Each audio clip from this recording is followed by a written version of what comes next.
अस्सलाम वालेकुम बच्चों, अल्लाहुम्मा सल्ली अला मुहम्मदिन व अला आलि मुहम्मदिन व बारिक वसल्लम।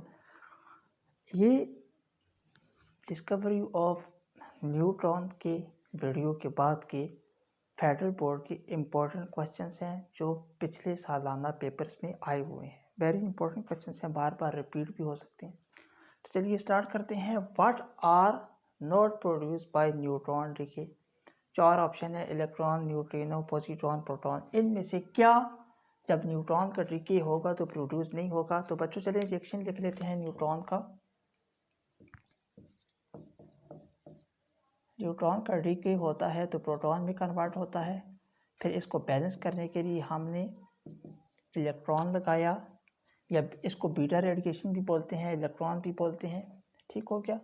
और अब ये इलेक्ट्रॉन है, ये तो प्रोड्यूस हो गया। ये प्रोटॉन है, डी ऑप्शन, ये भी प्रोड्यूस हो गया। तो ए और डी ऑप्शन तो नहीं हो सकते। तो अब बचा क्या? न्यूट्रिनो और पॉजिट्रॉन।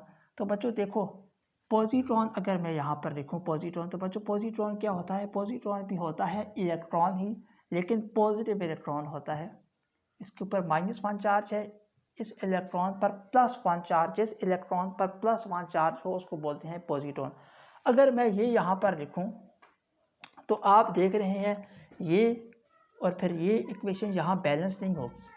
1 -1 यहाँ तक तो इक्वेशन बैलेंस है, 0 और 1 0 1 1। ये भी लिख दूँ तो फिर 0 और फिर 1, फिर यहाँ नीचे आ जाता है बच्चों, ये -1 +1 से कैंसिल, नीचे आ जाता है 1 और नीचे यहाँ क्या है? 0। तो ये इक्वेशन बैलेंस नहीं हो सकती। तो मतलब क्या है कि ऑप्शन सी जो है वो ये प्रोड्यूस यहाँ नहीं हो सकता। न्यूट्रिनो जो है वो यहाँ प्रोड्यूस हो सकता है, क्योंकि न्यूट्रिनो का चार्ज लेस होता है और मैस लेस पार्टिकल होता है। चार्ज लेस और मैस लेस पार्टिकल होता है। क्या? न्यूट्रॉन चार्ज लेस और मैस लेस। तो ये यहाँ पर आ सकता है, इसलिए इक्वेशन यहाँ बैलेंस हो सकती है। अगर हम यहाँ पर क्या लगा दें, पॉजिट्रॉन लगा दें, तो फिर यहाँ इक्वेशन बैलेंस नहीं होगी। तो लिहाजा इलेक्ट्रॉन यहाँ पर प्रोड्यूस नहीं हो सकता। ये 3 प्रोड्यूस हो सकते हैं, इलेक्ट्रॉन, यानी ये जो पॉजिट्रॉन है ये प्रोड्यूस नहीं हो सकता। तो C correct option. When copper 6529 is bombarded with slow neutrons, the radiations emitted are alpha rays, beta rays, gamma rays, X rays। इन चारों में से कौन सी रेडिएशंस एमिट होंगी जब क्या हो? स्लो न्यूट्रॉन जो है वो बम्बार्ड करे कॉपर 6529 से। तो चलिए कर लेते हैं यहाँ।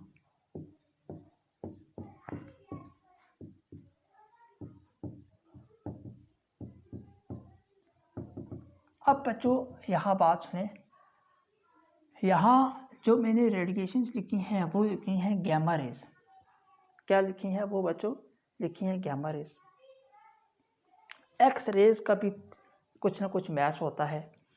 अल्फा रेज जो होती हैं वो आप जानते हैं ये वाली होती हैं, तो ये तो यहाँ आने से रहेंगी, यहाँ नहीं आ सकती। बीटा रेज जो होती हैं वो इलेक्ट्रॉन होती हैं, इलेक्ट्रॉन 0 -1, वो भी यहाँ नहीं आ सकती। बीटा रेडिएशन भी यहाँ नहीं आ सकती। अगर आएगी तो फिर यहाँ बैलेंसिंग में हमें प्रॉब्लम होगी। ठीक है, ये फिर 28 हो जाएगा, इधर 29 है। तो साबित हुआ कि अल्फा रेज भी नहीं आ सकती, ये अल्फा रेज हैं। एक्स रेज भी नहीं आ सकती, बीटा रेज भी नहीं आ सकती, तो फिर गैमा रेज ही आएंगी। सी जो है इसका करेक्ट ऑप्शन है इस वाले। ठीक हो गया। आगे ये क्वेश्चन नंबर 2 हो गई। When copper 65 is bombarded with neutron, slow moving neutrons, the radiations emitted are gamma rays।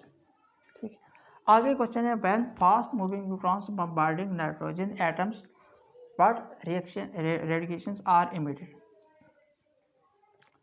क्या रहा है बच्चों कि जब फास्ट मूविंग न्यूट्रॉन्स बम्बार्ड करेगा नाइट्रोजन के एटम पर तो कौन सी रेडिएशंस इमिट होंगी? Beta, X rays, gamma rays, alpha rays. ये आपके पास फेडरल बोर्ड के क्वेश्चंस हैं।